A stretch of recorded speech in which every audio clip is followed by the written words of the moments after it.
Hi everyone and welcome back to Scholastically Natalie. If you're new here, welcome. Hopefully if you enjoy this video, you'll be inclined to like and subscribe. If you've returned, please hit that subscribe button. If you're interested, you can find me on Instagram at Horde of a Dice Dragon. I hope you enjoy the video. Hi, today we're going to be continuing with the Let's Roll series and continuing to take an in-depth look at designing a character. This time I figured we could do Fiora. So, she was mainly made for a Dragon Age campaign.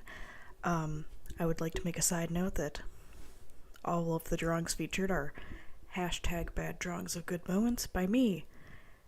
I know they're bad drawings. They're bad on purpose.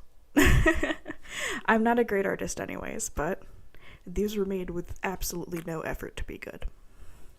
So, Fiora was just designed for a Dragon Age campaign. I made her an Eladrin because, again, I am running out of elves that I can play. It's very sad.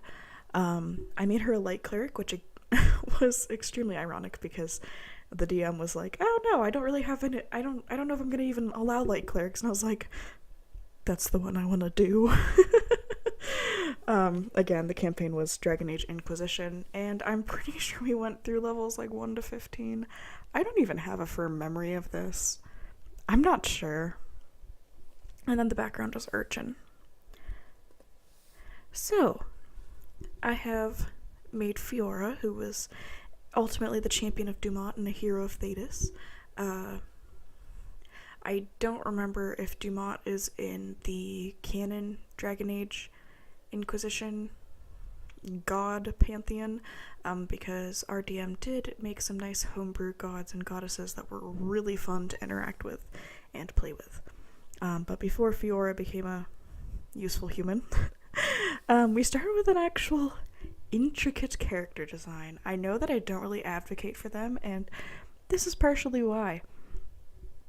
So, my DM approached me with the fact that if I wanted to be an Eladrin, and her campaign, Eladrins were basically people who were reborn in the Veil, who had died and were brought back by some form of spirit, which then embodied them and allowed them to have a second chance at life. Now that we're talking about this, I honestly don't remember which spirit it was that did this for me, so I'm little to no use here. But I had a lot of fun designing that backstory, because in the Thetis setting, elves are kind of discriminated against, so I made my little person used to be an elf who got attacked by a mob and had one of her ears cut off, which is generally a sign of disgrace. Having both ear tips cut off is a sign of banishment. By a mob. She managed to escape. Lived a pretty quiet life doing some embroidery, and then was ultimately the victim of lynching. So that was a bit depressing for her. And in that timeline, she did end up being involved with the Red Jennies, which is city elves. They have a gang to protect each other. I don't know, it was very interesting, but I had a lot of fun with that one. And then she was ultimately reborn into Fiora, who now takes advantage of her childlike appearance and the impression of everybody around her of being a child to cry a lot and get her way. Like, literally her past had pretty much no bearing on this character whatsoever. Like, I played her as a manipulative little shit, but nobody ever knew because she just cried a lot and made really sad eyes at people, and snuggled up to them to get them to do things she wanted them to. And besides that, she was pretty much there to heal people and be super loyal to her Kenku friend.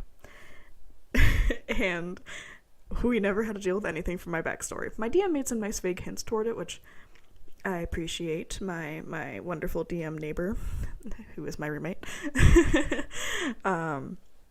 it's always nice just to have backstories acknowledged in like a subtle way. It just makes me a little happy. And I didn't even mind that we didn't really explore mine because it wasn't something that was necessary. So, this was a wonderful first-time DM for our first, book-based campaign. So it was interesting, and we all honestly struggle a little bit with the more railroad style of the Dragon Age campaign because our DM was kind of like, well, we do have to follow the story, mostly because if she wants to have us do an open world campaign, she wants to make it herself. And so we kind of rushed through the Dragon Age story, which all of us agreed to, because she wanted to start a homebrewing campaign for next year. And we all had a lot of fun, like just exploring different characters in the setting and trying different things, interacting with the multitude of NPCs that Dragon Age Inquisition offers. I mean, wow. the amount of people you can interact with in Dragon Age is a monstrous amount, I'm gonna be honest. It was cute because our DM included little NPC cameos from our first campaign together, aka mine and her characters, who were in a bit of an estranged relationship in this world. It was really cute. But I definitely had a lot of fun just having weird NPC interactions. And really just being a piece of shit for like a lot of this campaign. I don't know how else to describe it. I'm pretty sure my DM wanted to kill me by the time I was like, I just cry. I was definitely a very mean person to her. But we both enjoyed it. She was just kind of like, what am I going to do with you? And so again, this did have some homebrew gods and goddesses, which I find made it a lot more fun. I may or may not have persuaded my DM to make Dumont a giant, the giant Thunderbird from Final Fantasy. The Hurricane. I keep calling it a Thunderbird. I'm so sorry. The Hurricane. Because we saw it when one of our friends was playing it. I was like, this thing is massive and all I want to do is pet it. In case you don't know, well, you wouldn't know because I never told you. I like birds. My family has owned birds. I think they're very cute. So she thankfully indulged me and gave me a giant chicken to worship, which I accepted wholeheartedly. And for me, I feel like this was definitely a good learning experience for all of us because we all kind of decided that we liked a little bit more space to be able to like improv and improve. And I know that my GM definitely wanted some more space because I felt like she felt pretty constrained just by the narrative that she felt like she had to follow in this case.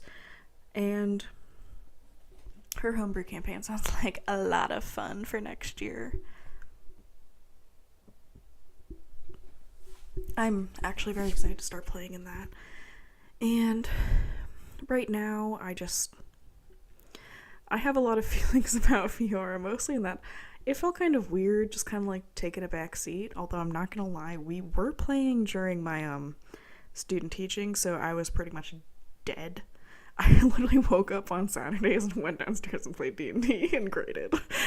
So there was a reason I was mostly dead during the sessions. But it was definitely a lot of fun, and I apologize for any creaking noises you hear during some of these videos.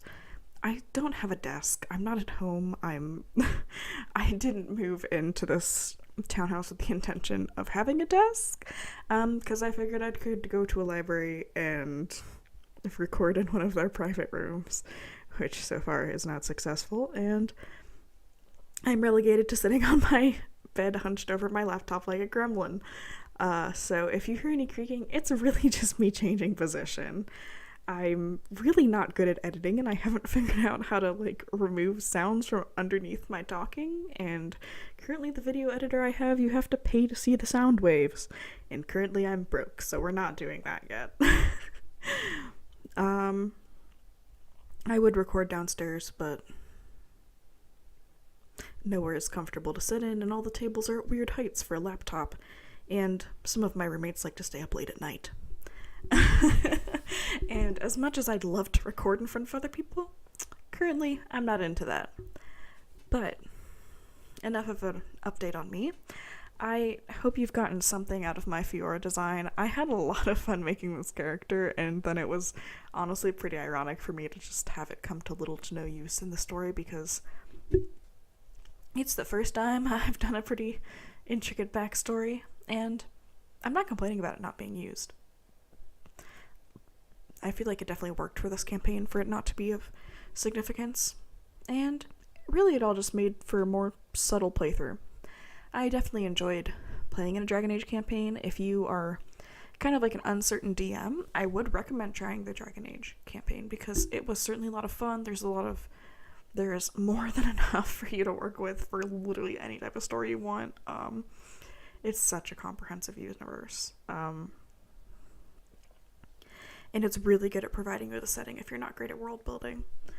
Anyways, I think that's all I have to talk about for this one. This one will be relatively short because I didn't get super attached to Fiora. I definitely did enjoy playing a light cleric. I haven't played one of those before.